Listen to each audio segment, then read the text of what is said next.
Salut, c'est Cyril, j'espère que vous allez bien. Alors comme vous avez pu le voir, aujourd'hui nous allons nous intéresser à un penseur majeur. Ce penseur c'est Friedrich Nietzsche. Et nous allons tout d'abord rapidement faire un point sur l'homme, sur son parcours. Mais ce que nous allons faire surtout, c'est que nous allons ici découvrir sa pensée et les concepts clés qu'il a fondés.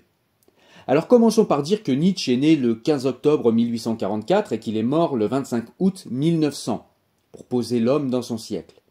C'est un philosophe, un critique culturel, un compositeur, un poète, un écrivain, et surtout un philologue allemand dont l'œuvre a exercé une profonde influence sur l'histoire intellectuelle contemporaine. Alors Nietzsche commence sa carrière comme philologue classique avant de se tourner vers la philosophie. En 1869, à l'âge de 24 ans, il devient la plus jeune personnalité à occuper la chaire de philologie classique à la prestigieuse université de Bâle. Il démissionne en 1879 en raison de problèmes de santé qui le tourmenteront pratiquement toute sa vie. Puis il achève la plupart de ses écrits fondamentaux au cours de la décennie suivante.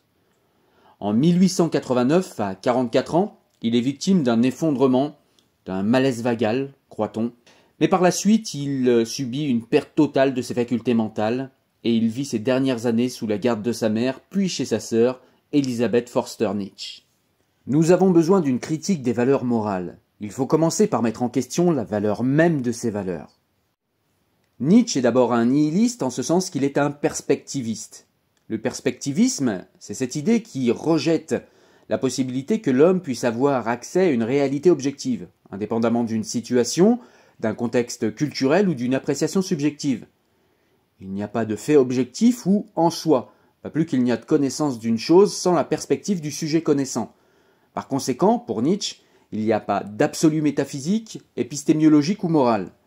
La vérité et la réalité sont une question de point de vue. Ni en religion ni en société, la vérité universelle n'existe. On sait ce que j'exige du philosophe, de se placer par-delà le bien et le mal, de placer au-dessus de lui l'illusion du jugement moral. Cette exigence est le résultat d'un examen que j'ai formulé pour la première fois. Je suis arrivé à la conclusion qu'il n'y a pas du tout de faits moraux. Le jugement moral a cela en commun avec le jugement religieux de croire à des réalités qui n'en sont pas. Ainsi donc, pour Nietzsche, la compassion est un signe d'hypocrisie et de faiblesse, une valeur morale hypocrite. La compassion est le nom d'une lutte de pouvoir exercée par les plus faibles sur les plus forts. La morale est la force du faible. C'est une domination que le faible exerce sur le fort par la culpabilité. D'ailleurs, dans Le Gai Savoir, le philosophe nous dit que les esprits les plus forts et les méchants ont jusqu'à présent fait faire les plus grands progrès à l'humanité. Nietzsche pense que la morale, justement, est une imposture, parce qu'elle coupe l'homme en deux, comme s'il était deux parties distinctes, l'une qui donne des ordres et l'autre qui obéit. Le problème avec le bien et le mal, nous dit le philosophe, c'est que cela oppose le noble au vil. Mais il nous fait réfléchir en nous disant « qui est vil et qui est noble ?» Et selon Nietzsche, justement, le noble est celui qui est assez fort, vaillant et déterminé pour exercer la vengeance quand on l'attaque. Selon Nietzsche, par ailleurs, ce n'est pas Dieu, le bien ou la raison qui se cache derrière l'altruisme et l'amour, mais la volonté de puissance des faibles, encore une fois. Le philosophe nietzschéen est un individualiste en ce sens qu'il place l'individu au premier plan, au détriment de la société, de l'État ou de l'Église. C'est d'ailleurs pour cela que Nietzsche critique la morale rationaliste, l'Église ou l'État. Car la morale, pour Nietzsche, ne saurait être le fruit de principes généraux. On va se pencher maintenant sur le libre arbitre dans la pensée nietzschéenne. Commençons par une petite citation. On veut la liberté aussi longtemps qu'on n'a pas la puissance, mais si on a la puissance, on veut la suprématie. Selon Nietzsche, le libre arbitre n'existe pas parce que le monde est soumis à des déterminismes. L'homme est donc lui aussi soumis à ces mêmes déterminismes, et donc aux lois de la nécessité causale.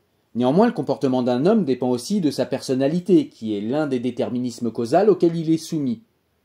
L'homme est donc déjà ce qu'il veut être, car son caractère détermine nécessairement toutes ses actions. En effet, si un homme a tel caractère, ses actions sont forcément déterminées par son caractère. Il est donc déjà ce qu'il veut véritablement être, même s'il n'en est pas conscient.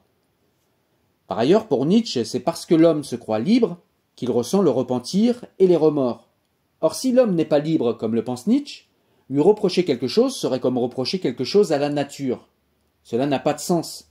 Reproche-t-on à un lion d'être un lion et de dévorer un zèbre?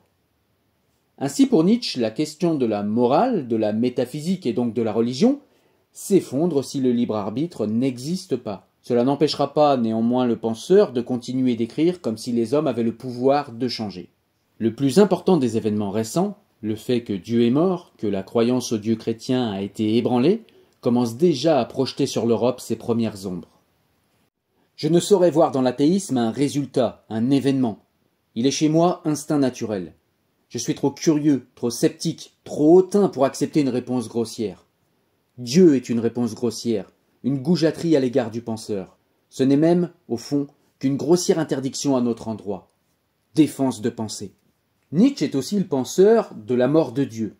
Mais qu'entend-il exactement par la mort de Dieu? Eh bien en fait, il entend par là le début d'un processus où Dieu cesse d'être utile et où notre foi collective en lui est devenue impossible. Il s'agit d'un processus inéluctable où se dissout la foi en un Dieu qui garantissait autrefois un fondement éthique ultime et universellement accepté, permettant de maintenir une cohésion sociale, culturelle et religieuse. Par conséquent, certaines valeurs comme le bien et le mal sont dépouillées de leur fondement métaphysique et reconnues comme des constructions humaines plutôt que comme des phénomènes objectifs émanant objectivement de Dieu. Lorsqu'il parle de la mort de Dieu, Nietzsche fait évidemment référence au Dieu du christianisme qui a bouleversé les fondements de l'existence humaine, reposant sur l'ici et maintenant en imposant l'espoir purement spéculatif d'une vie après la mort. Pour le philosophe, si Dieu est mort, il faut donc le remplacer. Tout d'abord pour éviter que la civilisation ne perde son centre de gravité et ne tombe en déliquescence, mais il faut également éviter que la mort du Dieu chrétien ne laisse place libre à d'autres dieux. Toute la difficulté est que la tâche qui consiste à remplacer Dieu, et qui selon Nietzsche doit être effectuée par les libres penseurs, est de faire comprendre aux masses que les 2000 ans de métaphysique qui viennent de s'écouler mènent à une impasse, et que tout ce à quoi les gens ont cru jusqu'ici est faux. Il faut également remplacer les valeurs morales du monothéisme chrétien par d'autres valeurs morales non plus indexées sur la morale chrétienne, dont le Dieu est désormais métaphoriquement mort. Pour Nietzsche, la mort de Dieu est un malheur pour certaines personnes, mais une période inédite pour les esprits libres qui vont pouvoir enfin lever l'ancre pour prendre la mer en laissant la morale chrétienne obsolète derrière eux. Les esprits libres pour Nietzsche sont ceux qui acceptent la mort de Dieu, la culpabilité de son assassinat et tout ce que cela implique. C'est de ces considérations sur l'homme libre que naîtra le concept de surhomme dont nous allons parler un petit peu plus loin. Pour bien comprendre l'œuvre de Nietzsche, il faut comprendre ce qu'il entend par nihilisme. Ce nihilisme, qui au final peut se résumer à la négation de Dieu, la négation des valeurs culturelles occidentales qui mènerait au néant, puis à l'acceptation de ce néant, et enfin à la création de nouvelles valeurs qui aboutiront à l'émergence du surhomme. Pour Nietzsche, le nihilisme se manifeste dans le scientisme, la démocratie, le socialisme ou l'anachronisme, c'est-à-dire des mouvements qui refusent tous la tradition, qui sont purement matérialistes et qui s'avèrent incapables de générer de nouvelles valeurs. Ce nihilisme avant l'avènement du surhomme crée un type d'homme que Nietzsche méprise. Il l'identifie à un troupeau, à une masse, il nous dit que cette espèce d'homme a oublié la modestie et enfle ses besoins jusqu'à les transformer en valeurs métaphysiques et cosmologiques. L'homme est une corde tendue entre l'animal et le surhumain, une corde au-dessus d'un abîme. Parlons maintenant du fameux concept de l'éternel retour. Alors on va faire une légère digression sur ce concept, parce que c'est un concept en fait sur lequel je ne vais pas trop m'attarder, tout simplement parce que Nietzsche n'a pas ressenti le besoin de démontrer ce concept. En effet, il nous dit qu'il n'est pas nécessaire de faire une démonstration du concept, car la vérité logique du phénomène pour appliquer ce concept de manière cohérente émane avant tout d'une certitude pressentie. Ceci dit, ce concept, nous dit-il notamment dans Ainsi parlait Zarathustra, est un concept qui veut que nous soyons pris dans une existence qui serait un éternel retour sur Terre après la mort, afin de devenir chaque fois un être supérieur. Cette théorie est présente chez les hindouistes ou chez les Grecs, qu'ils connaissaient bien. Cette théorie de l'éternel retour n'a cependant jamais dépassé, dans la pensée de Nietzsche, le stade de l'intuition ou de la spéculation cosmologique et existentielle. Nous allons parler maintenant d'un concept que nous avons un peu plus tôt effleuré et que nous allons développer ici, c'est le concept de surhomme. Comme je l'ai dit un peu avant, le concept de surhomme naît de ce que Nietzsche appelle les esprits libres, et qui sont ceux qui acceptent la mort de Dieu. Le surhomme est finalement l'homme qui s'affranchit des valeurs morales contemporaines de Nietzsche, des valeurs morales chrétiennes et du nihilisme, pour fonder lui-même d'autres valeurs morales plus en phase avec le vitalisme de l'existence, tel que la conçoit le philosophe. Le surhomme de Nietzsche naît aussi du contraste avec le sous-homme qui serait un homme qui accepte la morale de faible, qu'est la morale chrétienne. Le sous-homme est un homme masse qui soupçonne la mort de Dieu, mais qui n'en tire pas les conséquences. Le surhomme, au contraire, doit être un antichrist et un antinihiliste en même temps. Il sait que Dieu est mort, et il utilise sa force et sa créativité pour fonder de nouvelles valeurs afin de dépasser ce nihilisme. Cet homme est capable de vivre sans espoir, sans consolation et sans Dieu. Le surhomme reste fidèle à la terre et il méprise toutes les promesses de l'au-delà. L'homme n'est qu'un pont tendu entre le singe et le surhomme, nous dit Nietzsche. Je vais vous conter la métaphore du chameau qui est donnée par le philosophe dans Ainsi parlait Zarathustra afin de vous donner une image plus claire de ce que Nietzsche entend par le concept de surhomme. La métaphore du chameau nous dit donc, lorsque Zarathustra décrit métaphoriquement le processus de transformation qui mène au surhomme dans son discours sur les 3 métamorphoses, que l'esprit devient en premier un chameau.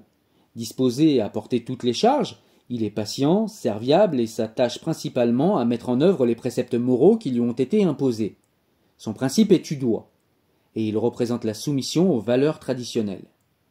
Dans la 2e métamorphose, il devient lion. Il se révolte et se défait de la charge inutile que porte le chameau, les devoirs et les règles morales. Son principe est je veux. Quelle forme l'esprit doit-il prendre pour permettre l'avènement du surhomme? Le lion porte en lui trop de négativité, c'est pourquoi il doit devenir un enfant. L'enfant est renouveau et oubli, une roue qui roule sur elle-même, un premier mouvement, une sainte affirmation. L'enfant n'admet aucune règle extérieure à lui-même, considérant l'existence comme l'objet de l'esprit créateur. Il faut retrouver le sérieux avec lequel l'enfant joue. L'esprit veut maintenant sa propre volonté.